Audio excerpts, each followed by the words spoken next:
দেখছেন জেলা সারাদিন জহিতা রয়েছে আপনাদের সঙ্গে। রাশিয়া ইউক্রেন শান্তি প্রক্রিয়ার মধ্যে ট্রাম্পের কথোপকথন ভাইরাল হয়েছে। রাশিয়ার গুরুত্বপূর্ণ অংশে আঘাত করতে কতটা সক্ষম ইউক্রেন, ট্রাম্প এমনটাই প্রশ্ন করেছেন এবং ট্রাম্প আমেরিকার অস্ত্র পাঠালে ইউক্রেন আঘাত করতে সক্ষম। জেলেনস্কি ট্রাম্পের কথার সত্যতা প্রমাণ হলে নেতিবাচক প্রভাব পড়বে বলে এমনটাই জানা যাচ্ছে। আমাদের সঙ্গে এই মুহূর্তে নিউজরুম থেকে সরাসরি রয়েছেন আমাদের প্রতিনিধি দুর্গা দাস বন্দ্যোপাধ্যায়। দুর্গা দাস, ঠিক কি জানা যাচ্ছে, এই বিষয়ে কি তথ্য উঠে আসছে?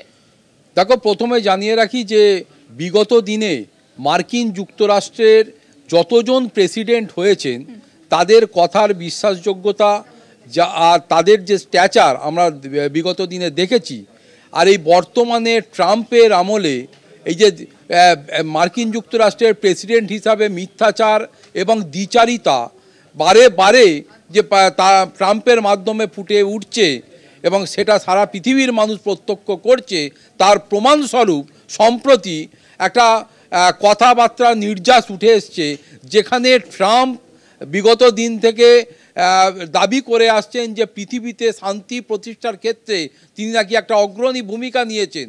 বিগত দিনে অপারেশন সিন্দুর চলাকালীন ভারত পাকিস্তানের যুদ্ধ নাকি তিনি মধ্যস্থতা করে থামিয়েছেন। অন্যদিকে দীর্ঘদিন ধরে চলা এই যে রাশিয়া ইউক্রেন যুদ্ধ, সেই যুদ্ধেরও তিনি যুদ্ধকে বন্ধ করবার প্রক্রিয়ার মধ্যে রয়েছেন এবং তিনি চাইছেন, বারবার পুতিনের সঙ্গে কথা হচ্ছে, জেলেনস্কির সঙ্গে কথা হচ্ছে যে যেন এই যুদ্ধটা থেমে যায়। কিন্তু থামা তো দূরের কথা, ভেতরে ভেতরে তিনি যে দ্বিচারিতা করছেন, যে তিনি সম্প্রতি জানিয়েছেন যে যদি ইউক্রেন চায় যে রাশিয়ার গুরুত্বপূর্ণ অঞ্চলগুলোতে আঘাত করতে সে প্রযুক্তিগতভাবে সক্ষম কিনা বা তাদের হাতে সেই ধরনের মারণাস্ত্র আছে কিনা, সেই তার উত্তরে জেলেনস্কি তাকে জানিয়েছেন যে যদি আমেরিকা তাকে অস্ত্র সাহায্য করে, সেই ধরনের লং রেঞ্জ মিসাইল যদি তাকে প্রোভাইড করা হয়, তাহলে তারা রাশিয়ার যে কোনো গুরুত্বপূর্ণ স্থানে আঘাত করতে সক্ষম। অর্থাৎ তলে তলে কোথাও যেন গিয়ে জেলেনস্কিকে ট্রাম্প জিজ্ঞেস করছে যে রাশিয়ার গুরুত্বপূর্ণ অংশে আঘাত করার ক্ষেত্রেও তিনি যে তার পাশে রয়েছেন, তিনি যে প্রয়োজনে তাকে অস্ত্র সাহায্য করতে পারেন এবং রাশিয়াকে ধ্বংস করার ক্ষেত্রে বা রাশিয়াকে মারার ক্ষেত্রে তিনি যে একটা ভূমিকা গ্রহণ করতে পারেন, সেটা কিন্তু তলে তলে তিনি সেই প্রচেষ্টাও চালিয়ে যাচ্ছেন। ফলে মুখে শান্তির কথা বলছেন আর ভেতরে ভেতরে জেলেনস্কিকে জিজ্ঞেস করছেন যে রাশিয়াকে আঘাত করতে সে কতটা সক্ষম।